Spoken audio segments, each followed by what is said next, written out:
Assalamualaikum warahmatullahi wabarakatuh. Halo teman-teman, apa kabar semua? Semoga sehat-sehat semua, baik-baik semua pada saat pandemi ini ya. Oke, kali ini saya akan menjelaskan dan memaparkan tentang sekretaris di kabinet intensif ini. Sebelumnya, perkenalkan nama saya Fadila Nur Aprilia. Saya berasal dari Universitas Pasundan Bandung. Alhamdulillah tahun ini dan periode 2019-2020 ini saya dipercayai sebagai sekretaris umum. Langsung saja ke penjelasan yang pertama, ada SWOT atau SWOT. Poin yang pertama itu adalah strength. Dalam strength ini ada mengelola administrasi dengan sistematis, terkontrol, terkoordinasi, dan transparan. Lalu adanya koordinasi antar sekretaris. Untuk poin opportunity, adanya sekretaris departemen dan sekretaris regional yang dapat memudahkan kinerja dalam mewujudkan keadministrasian yang koordinatif dan terkontrol. Untuk poin weakness, itu perlunya waktu yang lebih untuk memahami SOP dan template yang telah disediakan. Dan yang terakhir itu poin threat, adanya keterlambatan untuk pengajuan dan perekapan berkas. Berikutnya ada penjelasan tentang arahan kerja.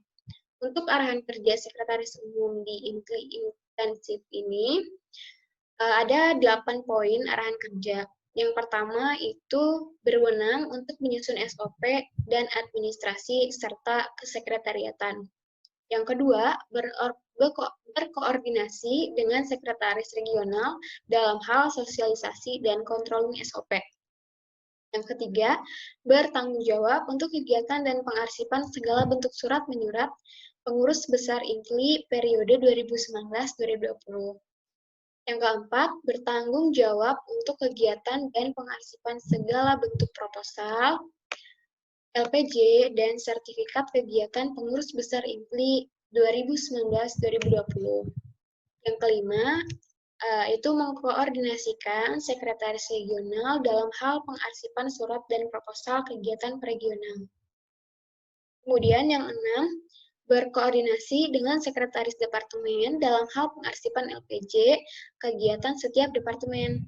Yang ketujuh, itu bertanggung jawab atas segala bentuk notulensi, presensi, rapat BPH maupun rapat koordinasi. Dan yang terakhir, poin ke-8 yaitu menyusun laporan pertanggungjawaban atau LPJ pengurus besar INKLI periode 2019-2020. Berikutnya ada alur koordinasi.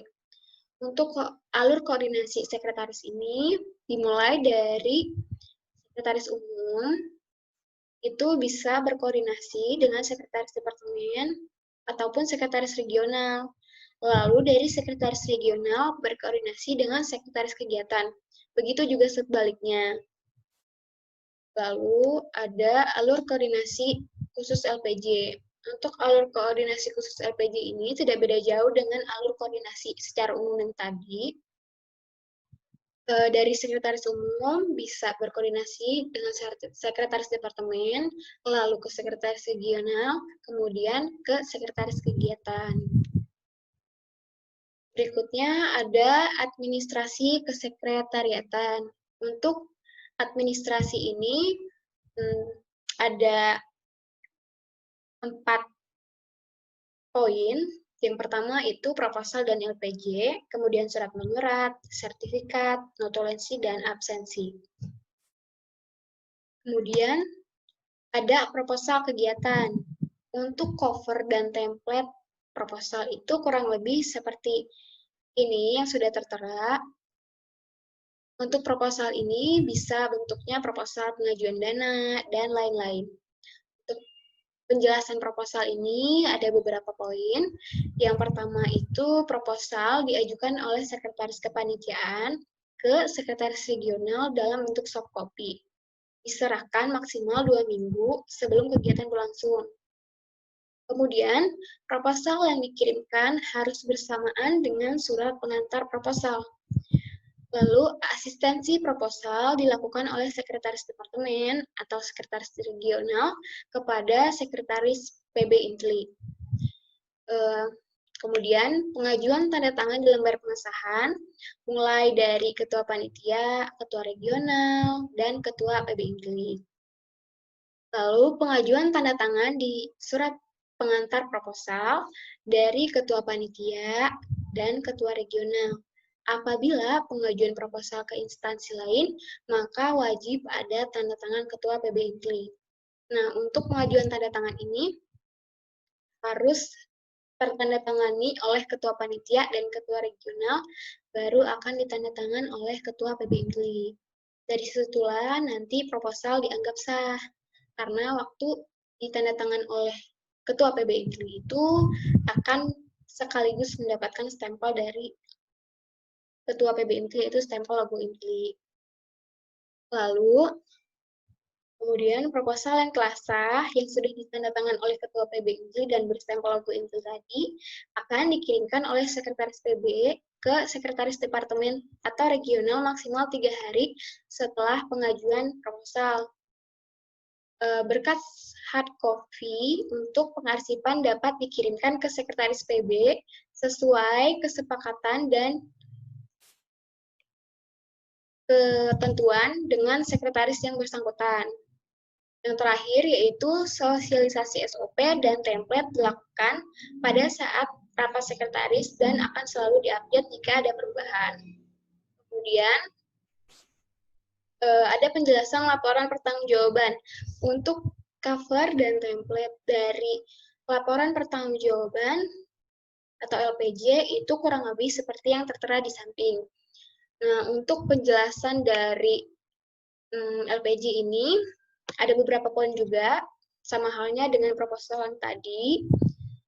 Kalau LPJ ini diajukan oleh sekretaris kepanitiaan ke sekretaris regional dalam bentuk soft copy. Diserahkan paling lambat 2 minggu setelah kegiatan berlangsung. Nah, LPJ yang dikirimkan itu harus bersamaan dengan surat pengantar LPJ. Jadi, mau LPJ maupun proposal, ketika dikirimkan itu harus bersamaan dengan surat pengantarnya. Nah, asistensi LPJ ini dilakukan oleh Sekretaris Departemen atau Sekretaris Regional kepada Sekretaris PB Intli.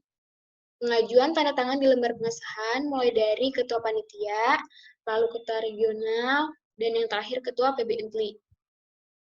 Nah, pengajuan tanda tangan di surat pengantar sama saja dengan di lembar pengesahan itu dari Ketua Panitia dan Ketua Regional juga. Lalu LPJ dianggap sah apabila telah menerima tanda tangan dari Ketua PB Intli dan berstempel logo Intli. LPJ yang telah sah akan dikirimkan oleh Sekretaris PB ke Sekretaris Departemen atau Regional maksimal 3 hari setelah pengajuan LPJ. Berkas hard copy untuk pengarsipan dapat dikirimkan ke Sekretaris PB sesuai kesepakatan dengan Sekretaris yang bersangkutan. Yang terakhir yaitu sosialisasi SOP dan template dapat dilakukan pada saat rapat sekretaris dan akan selalu diupdate jika ada perubahan. Berikutnya, penjelasan tentang sertifikat. Untuk layout sertifikat ini, yang di paling atas itu ada logo Intli, boleh di sisi kanan maupun sisi kiri. Kemudian di bawah logo Intli itu ada sertifikat, nama dari sertifikatnya. Di bawah nama sertifikat itu ada nomor sertifikat. Lalu dari nomor sertifikat itu ada isi sertifikatnya. Dan yang paling bawah itu adalah kolom tanda tangan. Nah, untuk desain sertifikat itu bergantung pada masing-masing kepanitiaan disesuaikan dengan layoutnya. Nah, untuk penomoran sertifikat itu ada nomor sertifikat, garis miring, kode kepanitiaan, garis miring kode departemen, garis miring kode regional, garis miring SR, SR itu kode dari sertifikatnya. Garis miring Intli, garis miring bulan dalam Romawi, garis miring tahun. Untuk contoh penomorannya, itu 001.001 garis miring APL garis miring Pengmas garis miring regional 4 garis miring SR garis miring INTLI garis miring bulannya garis miring 2020. Untuk APL ini kode kepanitiaan atau kode proker. Lalu Pengmas itu kode departemen, regional 4 itu kode regional, SR kode sertifikat, dan seterusnya. Penomoran satu nama, satu nomor, dan harus diarsipkan datanya oleh Sekretaris Regional dan Sekretaris BB INTLI. Nah, untuk penomoran sertifikat ini sebanyak 6 digit. Makanya kenapa dalam contoh ini nomornya itu ada 6 digit. Seperti dalam contoh di bawah ini. Ada 001.001 dan seterusnya. Untuk di bawahnya ini juga contoh pengurutan dari nomor sertifikatnya. Berikutnya ada surat masuk. Untuk surat masuk ini surat masuk yang ditujukan pada seluruh elemen PB INTLI, baik BPH maupun departemen, itu akan diarsipkan oleh Sekretaris PB INTLI. Surat masuk yang ditujukan pada regional akan diarsipkan oleh Sekretaris Regional. Lalu untuk pengontrolan surat masuk akan dilakukan setiap hari oleh Sekretaris PB INTLI dan akan direkap. Nah, untuk alur surat masuk ini, dari surat masuk yang di email akan diarsipkan oleh Sekretaris Umum. Dari Sekretaris Umum nanti akan langsung diberikan kepada orang yang dituju atau dibaca langsung oleh orang yang dituju. Misalnya ada surat masuk yang ditujukan kepada Ketua PB INTLI. Nah, dari Ketua PB INTLI, dari surat masuk link tersebut, maksud saya, akan diarsipkan oleh Sekretaris Umum. Dari Sekretaris Umum ini akan diberikan langsung oleh Ketua PB INTLI. Nanti akan dibaca langsung oleh Ketua PB INTLI.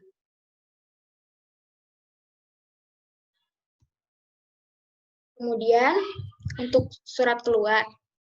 Surat keluar ini ada 3 jenis surat keluar. Yang pertama, ada surat keputusan.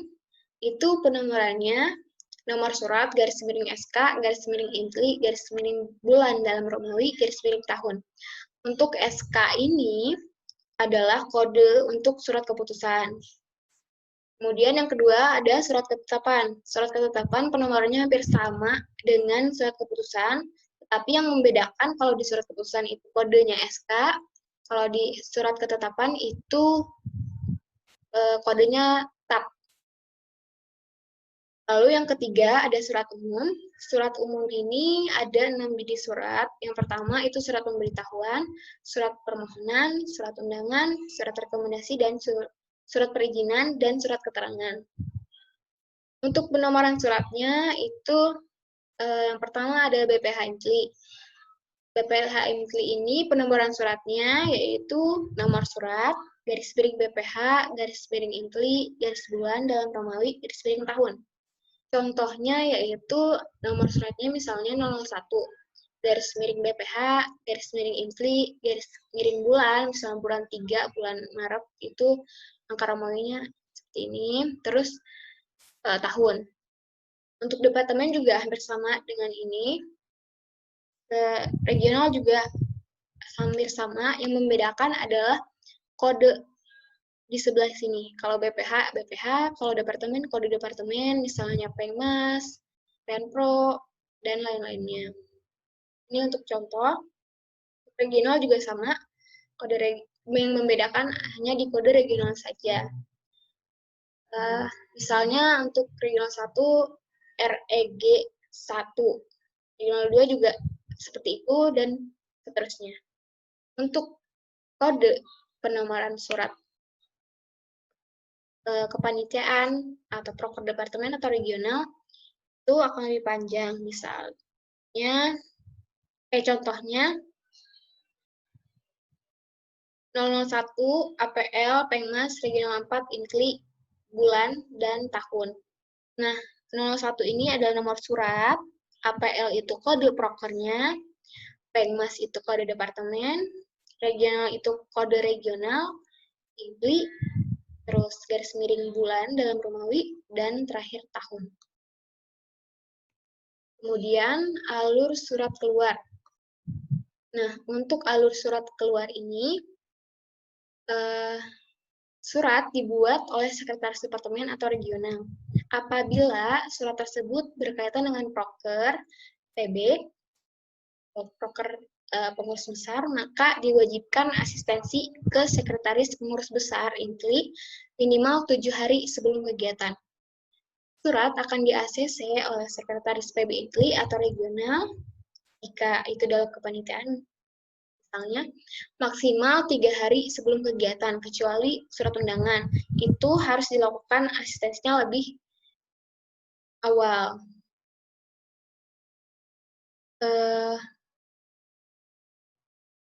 Kemudian, pengambilan nomor surat melalui sekretaris PB INTLI dengan catatan atas nama kegiatan PB. Pengambilan nomor surat melalui sekretaris regional apabila dalam lingkup kegiatan pengurus regional. Nah, surat yang berkaitan dengan hal-hal keperluan pengurus besar, pengambilan nomornya dari sekretaris PB INTLI atau sekretaris umum. Nah, jika hal-hal surat tersebut dalam lingkup kegiatan pengurus regional, maka pengambilan nomor suratnya di sekretaris regional, karena pengarsipan surat keluarnya itu sudah diarsipkan masing-masing oleh sekretaris umum dan sekretaris regional. Baiklah, terima kasih teman-teman. Mungkin ini saja yang dapat saya sampaikan. Mohon maaf jika terjadi kesalahan dalam penyampaian dan pemaparan.